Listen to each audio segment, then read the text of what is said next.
Bonjour à toi, bienvenue dans le Réveil Otaku, ton émission qui résume l'actu otaku tous les lundis, mercredis, vendredis à 7h sur YouTube. Je voulais vous parler de la nouvelle série sur Netflix de Tokyo Swindlers en anglais ou Les Escrocs de Tokyo dans sa version française, puisque je n'ai vu tout simplement personne en parler autour de moi, personne en parler sur les réseaux sociaux, c'est top 1 au Japon actuellement.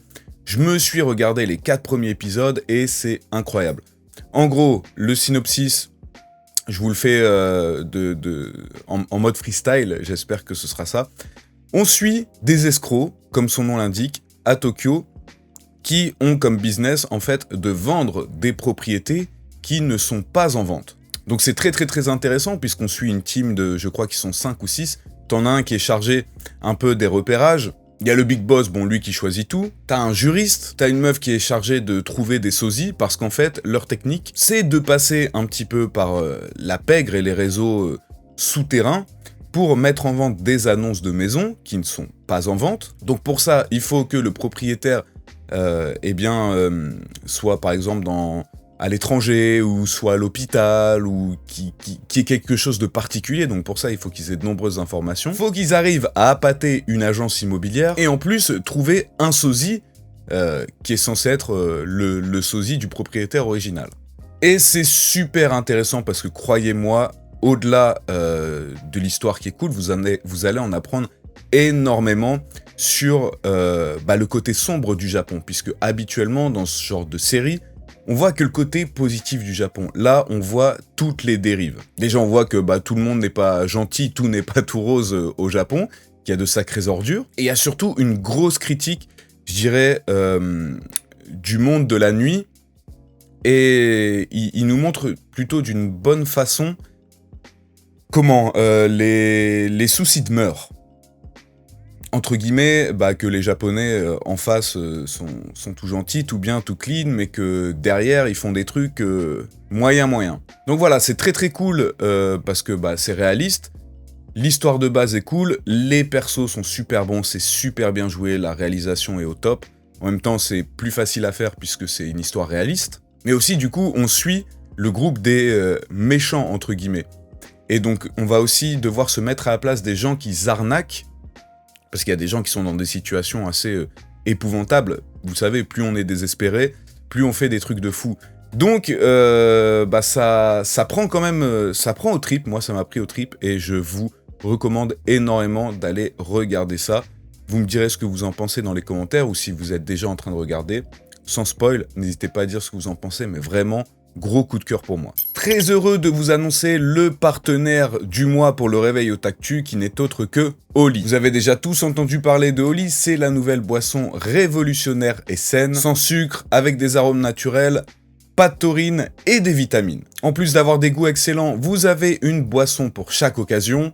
Les energy drinks, les Oli Ice Tea parfaites pour se désaltérer l'été, ou encore les Oli Hydratation parfaites pour le sport. Si vous ne savez pas par où commencer, eh bien le pack découverte est fait pour vous. 5 € de réduction pour votre première commande avec le lien dans la description, et 10% de réduction sur toutes les prochaines commandes avec le code LUCASTV. Et moi aujourd'hui, j'ai pris l'energy drink Strawberry Shark. N'hésitez pas à les cliquer dans le lien dans la description. Nouvelle illustration pour le projet Dragon Ball Super Gallery. Vous savez, tous les mois, un mangaka redessine une couverture de Dragon Ball, et ce mois-ci, c'était Yoshihiro Togashi qui a redessiné le tome 5 de Dragon Ball, donc Togashi, mangaka de Hunter x Hunter et Yu Yu Hakusho, qui nous dit « J'ai pris tellement de plaisir à le dessiner parce que j'avais l'impression d'être de retour à cette époque. Quand j'ai fini de dessiner, j'ai repris mes esprits, j'ai presque pleurer et paniquer en lisant le volume 5 de Dragon Ball devant moi. Oui, je ne suis pas seul, Toriyama est là. » Alors, est-ce que je peux me permettre de dire quelque chose ? Goku est superbe. Bon, il nous a juste refait exactement la même illustration que sur le tome, mais en changeant, je dirais, un petit peu le visage de Goku, mais Gon derrière, je sais pas, il me fait trop rire en fait. Il me fait trop rire. Je sais pas quoi dire, je sais pas comment expliquer ça, mais il est trop marrant. Il est trop marrant. Alors, je me doute bien que Togashi est fatigué, parce que là, il il charbonne, hein, il enchaîne Hunter x Hunter, on l'a déjà dit, il a déjà fini complètement 2 chapitres, il me semble, il y a un nouveau tome qui va sortir, il continue à travailler, ça faisait longtemps qu'il n'avait pas été aussi productif. Mais, tu vois, on dirait pas que c'est bâclé. Moi, je trouve qu'il s'est vraiment appliqué, mais bon, voilà, il avait pas trop d'idées, il a essayé de faire au plus simple, et comme il a dit, il a été pris par l'émotion. Mais très honnêtement, je m'attendais quand même à pire, mais le gun derrière, il me fume. Je sais pas, j'arriverai pas à expliquer pourquoi je suis mort de rire en le regardant comme ça. Vous avez peut-être une explication, dites-le moi dans les commentaires. Très très beau geste de la part de Naoki Urasawa, mangaka de Monster, Century Boys, 20th Century Boys et plus tôt, qui participe à une vente aux enchères pour Gaza. Alors attention, on n'est pas ici pour parler de politique, je parle juste de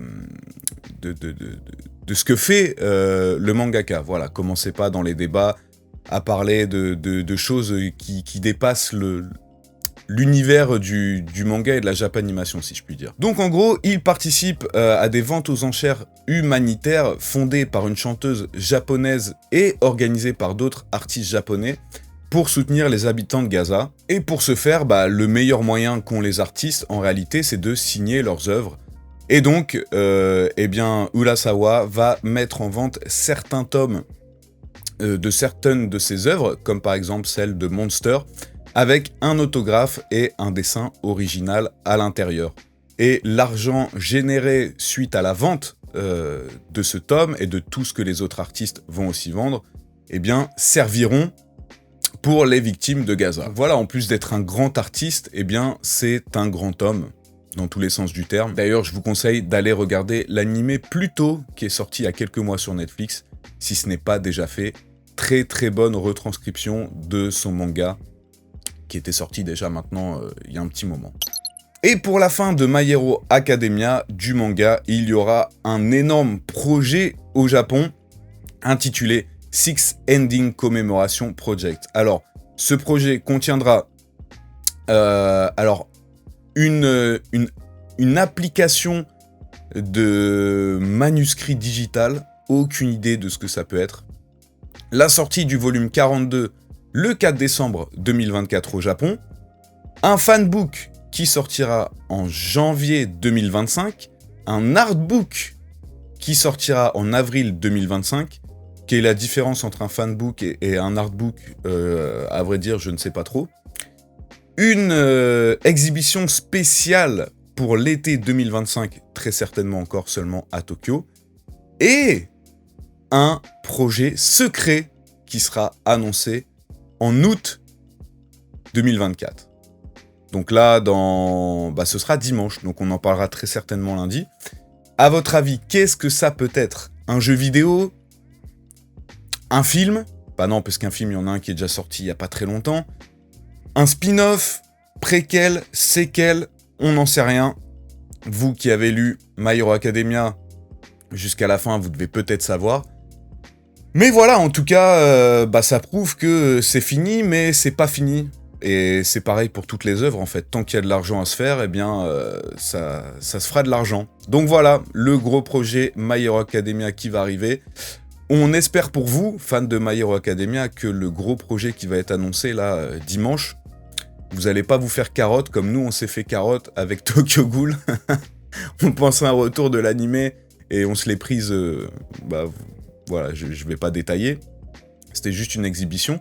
Mais bon, là, avec tout ce qu'ils ont déjà annoncé, plus un projet secret, pardon, j'ai hâte de voir ce que ça va donner en réalité. J'ai hâte de voir. Et voilà, c'est fini pour aujourd'hui. Encore un grand merci à Oli de soutenir le Réveil Otaku ce mois-ci. N'hésitez pas à aller checker dans la description. 5 € sur votre première commande, 10% avec le code LucasTV. Si vous avez kiffé Otaktu comme d'hab, le petit like, le petit commentaire, l'abonnement, activez la cloche. Je vous souhaite à tous un excellent week-end. Et on se retrouve lundi pour un prochain épisode.